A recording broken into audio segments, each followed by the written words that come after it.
I first became familiar with unidentified flying objects and their lore about 15 years ago. I was in college. In school, people would chide jokingly if someone was absent from class. Maybe he was abducted by aliens. In college, I started to read more into the UFO phenomenon. The cases were all pretty similar. The missing time, bright lights, and doctors' experiments were all evident. But what was the theory behind the evidence? Why were they here and who were they? Theories abound that they came from distant galaxies, to they were actually travelers from our own future, with bigger heads and smaller bodies, atrophied from less manual labor and more technological work. Another theory proposed were so-called unidentified flying objects, or UFOs, were a total psychic experience available to only those in tune to other dimensions. Whatever the explanation, something or someone was visiting our space-time dimension regardless. But I believe the aliens or beings visiting still wish to make a subtle expression, as not to scare the masses into hysterics. The majority of the populace still need to further awaken and would not be able to handle the mass invasion from the skies. This is why you don't see crafts landing on the White House anytime soon. Strange things in the skies aside, we now move to discuss another phenomena accompanying UFO sightings and alien encounters. As I read into the UFO literature, I found most, or if not all, contactees were being paid peculiar visits by strange men. These visits would almost immediately follow the UFO sightings and alien encounters. These, I were to find out, were to become commonly known as the Men in Black, or MIB. Men in Black are as old as UFO folklore itself.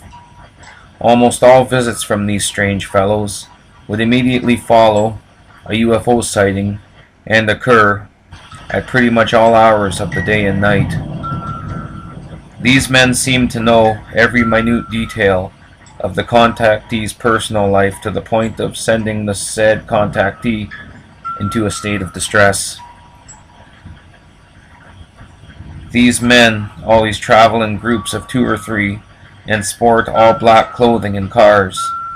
One account stated the car these men drove had an ominous glow, but the eyewitnesses didn't know where the light was coming from.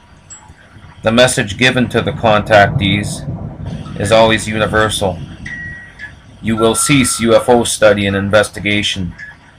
The encounter never happened. If you don't cease study, you will be sorry. Curiously, the make of black car driven by these men varies depending on the continent where the encounter took place. Black Lincolns in America, as opposed to Jaguars in the United Kingdom or Australia. Where do these men in black originate?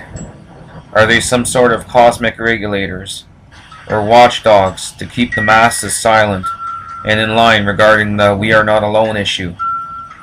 According to some eyewitness accounts, the men in black take the appearance of actual government agents, but when the government agencies these men claim to represent are investigated, the agencies issue a blanket denial. They say they've never heard of the men in black to begin with. This discounts the theory that they were operatives working on some deep-level government project to silence witnesses. Yet some accounts state the apparent otherworldliness of these agents. They seem to vanish as quickly as they appear, showing up without warning in situations or locations that would be impossible to infiltrate without being noticed. One account is recorded where a man in black drank Jello. A theory is put forth that men in black originate from beneath the earth, in an underground base in the Himalayas. To access this base, one would have to possess knowledge of one-dimensional travel. Aliens or government agents. Both sides are apparent, as the following case illustrates. A man in Texas has become somewhat of a local celebrity in his hometown. This man has done well with a cable access show where viewers send sightings in on film for the public to see. He himself has had numerous sightings since he was a boy of 9. This man has also done well in business, as he owns and operates an auto tinting shop on the edge of town. One day some unexpected visitors showed up at his shop dressed in black suits and ties, driving a black car.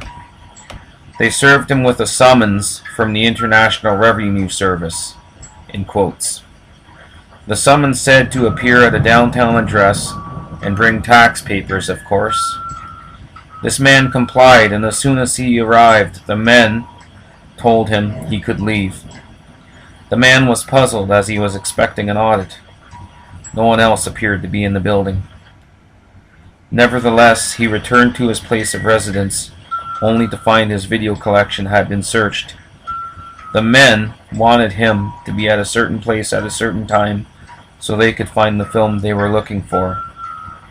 Curiously, though, they never found the tape. This man still has the tape.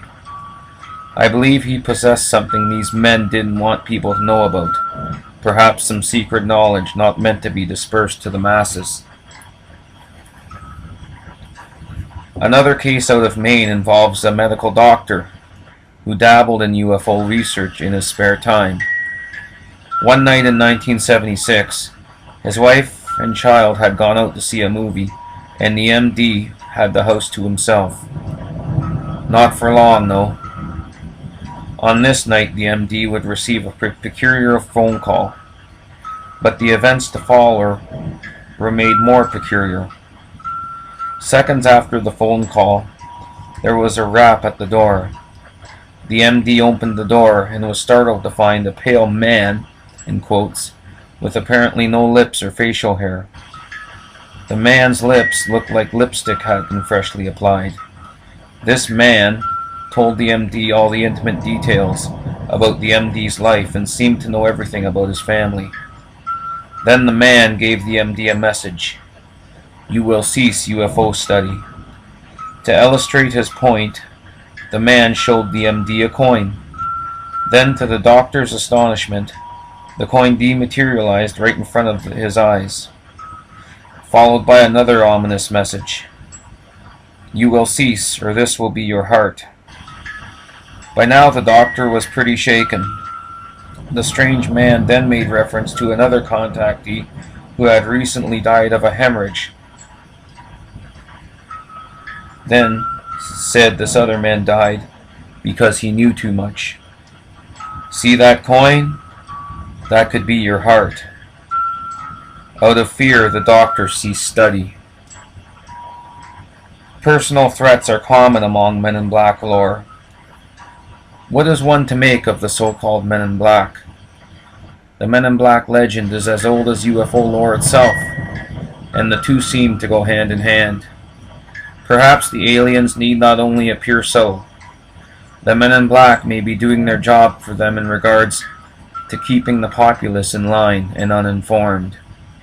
Maybe the masses aren't supposed to know the whole UFO issue.